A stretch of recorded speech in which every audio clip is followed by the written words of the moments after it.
appoint our guests today, especially Prisha. So this is one of the best books. Although there are 3-4 books, but this is I will say one of the best book I've read. Still reading. I have completed almost 70%. 30% is still in the process. Why I read that book? I am actually very much into fitness, wellness. So I used to follow few of the speakers or few of the writers on LinkedIn. So there is one of the writer, his name is Prashant Desai. And Prashant Desai by profession he is an investor. And he is like so much into the wellness and fitness that he has done a lot of course from Stanford.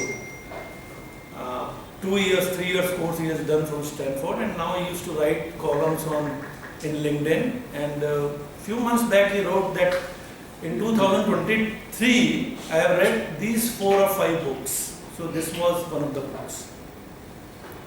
This is also one of the book. I believe 3 or 4 months back Bill Gates has suggested.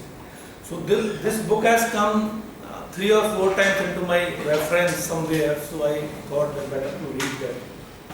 So this book is all about the most important element of our life, and that is breathing. And this is the least important element of our life today, which we took, or which we see that we take it as a granted. This is something as a granted. It is not as a granted. When I speak about it little more, then you come to know.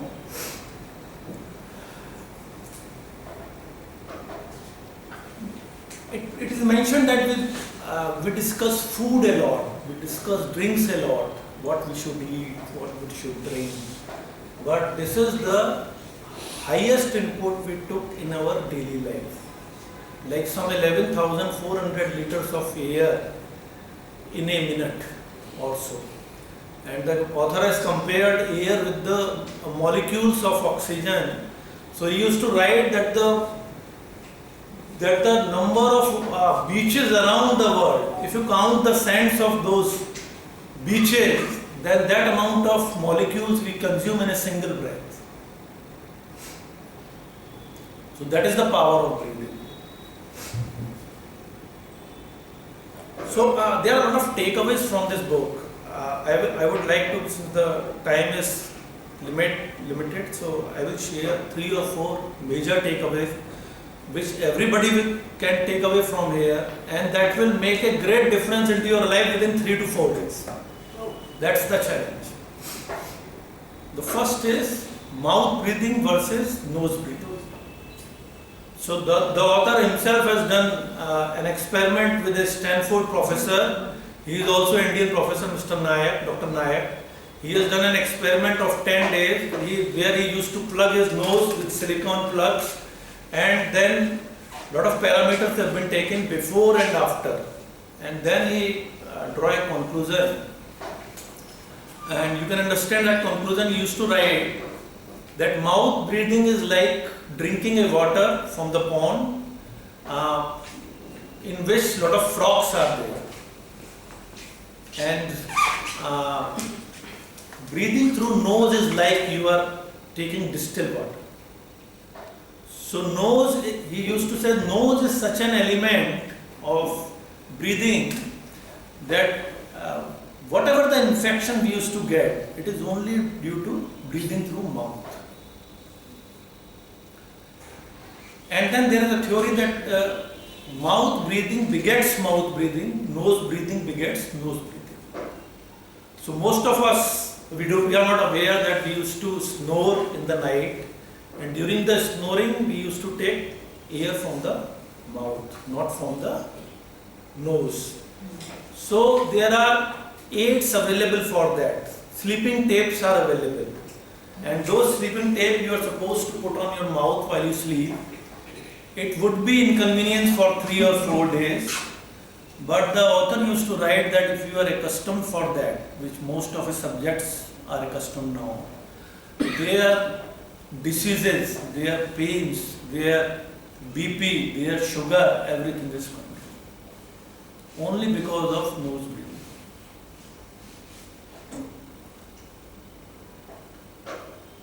This breathing is actually, it is written a new science of lost art. So most of the experiments which have been done and most of the research, this is against the medical science. Because medical science do not have, you can say, system or resources to validate those research. So he has given a mention of a person called Nestor in 1968, who was the person behind the Olympic medals won by US. 12 gold medals US won in 1968 because of Nestor, and Nestor was the person who used to actually teach breathing to all the athletes. And there are still divers in Greece who used to go 300 feet into the water in a single breath for 8 minutes. So author has gone up to Greece, talked to those persons, what they used to do, and there are a lot of research into this book. So this is first takeaway, mouth breathing versus nose breathing. Try to close your mouth as much as possible. That will improve. That will improve. Keeping the mouth shut. Keeping the mouth shut. Second one is only many of us, we are not aware, but unconsciously we used to breathe through chest, not through diaphragm. And diaphragmic breathing, हम लोग के योग में भी बताते हैं. Diaphragm breathing is the breathing by which you can increase your overall oxygen intake by 30%. Easily within say 5 or 6 sessions, if you simply do this diaphragmic breathing, you can increase your oxygen intake by 30%. Although I will counter this in my following quote. That is one. And then second is slow breathing. Slow breathing is more important than fast breathing. So we have already seen that whenever you do any of the meditation or something like that, whenever your mind is calm, your breathing becomes very shallow, very shallow. And even in meditation, then later on it is very difficult to identify your breath. So now there is another concept that most of us believe that oxygen is very important for us. And the writer tells us that carbon dioxide is more important than that. This is say altogether 180 degree shift. Why carbon dioxide is important? So why carbon dioxide is important? So there is a research which tells that one hemoglobin molecule, actually when we take oxygen air inside, when we inhale, that one hemoglobin molecule, it attaches 3 oxygen molecules with it. And this is how the whole oxygen circulates in our bloodstream. Now where this oxygen would be absorbed, which cell will absorb this oxygen? Who will decide? So the carbon dioxide is the main criteria which decide where this oxygen would be absorbed. So like whenever we do running or some exercise, those are the parts where oxygen is required. So since we do some work, carbon dioxide is generated over there and oxygen is used over there. This is why carbon dioxide and this perfect balance of carbon dioxide and oxygen within our body, it is very important. So there have been a lot of research on the types of breathing. There are many types of breathing. हमारे प्राणायाम में भी 1000 types of breathing. It is said that like there are different type of foods available and there are different type of food preparation and so many types of breathings are there. But there is one breathing technique which has been identified as a, you can say, sweet spot for all the technique, and that is called 5.5 breathing technique. 5.5 breathing technique is the technique which last week only I have tried with one of my friend's wife, and she is a patient of BP. She is taking medicine, and I asked her to try only for 5 minutes. And she tried for 5 minutes in the morning before taking the medicine, and within 5 minutes her BP was normal, and she was telling that since last 1 month I am taking medicine, and she has a record of everything. So her BP was to the tune of 90, lower side, and upper side somewhere around 148. And only after 5 minutes of this 5.5 breathing, it was 84, 120. So she herself was. I was also amazed because I have no. I was doing, but I cannot. You can say measure my parameter. So there I had an opportunity to measure because she was having that BP monitor also. So what is 5.5? What is 5.5 is you have to exhale for 5, inhale for 5 seconds, exhale for 5 seconds, and this is how you do in a minute 5.5 breath.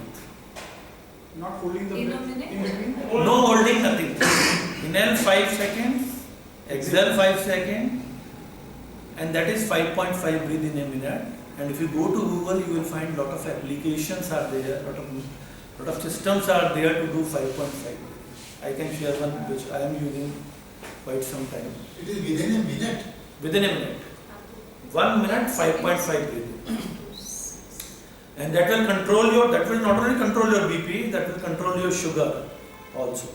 तो 6 बार निकालनी 6 बार 5 5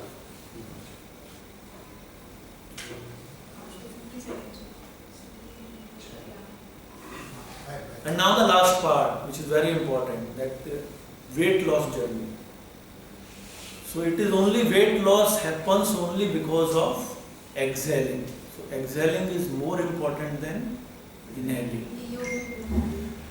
Because whenever this glucose that actually metabolizes into carbon dioxide. So there is a quote that for 10 pound of weight loss, 8.5 pound of carbon dioxide is made, and 1.5 pound of sweat, and that fat loss happens through urine. So 8.5 pound happen through carbon dioxide. So the rule is inhale less, exhale more during your normal time. So like whenever you walk, so make a rule, 2 steps inhale and 4 steps exhale, or 2 steps inhale, 5 steps exhale. And it is very simple. Once you know, once you start doing, you will find it is very simple. And the last part of the whole thing was autonomous nervous system. It is believed by medical science that autonomous nervous system, ANS, it is autonomous, means it works on itself, but it is not like that. You can control that. How you can control that? You can control by controlling your breath. It is just the, you can say, other way around. Whenever there something happens, like you get angry or you get pleased, your breathing changes. So this is how you, by changing your breath, you can control your emotions also. And by controlling the emotions, you can control your hormonal secretion. And this is only how you can say it states that by doing little bit of meditation or dhyan, you become very calm and you start feeling good. It is only because of that. You can also enter into autonomous nervous system through breathing only. And there is another one technique which is called Tammo, used by Tibetan since Buddhist times, to stay on the Himalayas without any cloth on their. These hermits or monks used to do this. So this is again a very simple technique which has been explained over there. So finally, I would like to conclude with a quote which we used to follow in Art of Living. It is, no breath, no life, no breath, no life. First no is KNOW, second no is NO. Thank you.